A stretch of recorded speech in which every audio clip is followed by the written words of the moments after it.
Book Garden is located in Tehran's 3rd district on a site measuring 37 hectares in Abbas Abbad region, close to other important buildings including the Iranian National Library, the Iranian Academies Complex, the Holy Defense Garden Museum and Tabiat Bridge. Book Garden is a book mega mall which hosts exhibition spaces focusing on exhibiting books and other sorts of media, children's science park, art galleries, a drama theater, cinemas, and auditorium, cafes and restaurant, as well as other outdoor event space. The building has a total built area of 65,000 square meters in 3 floors, and a 25,000 square meters roof garden is comprised of 13 separate blocks, which are partly similar and are connected through vertical and horizontal access path. Among these 13 blocks, 8 are dedicated to the lobby or main access spaces, which at rush hours can accommodate up to 5,000 visitors. I hope you one day go to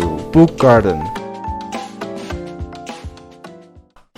Thank you guys for watching this video. If you enjoyed it, then like and leave the comment, and make sure to hit subscribe button and turn on your notification. And finally, I hope to see you in the next video. مساء الخير.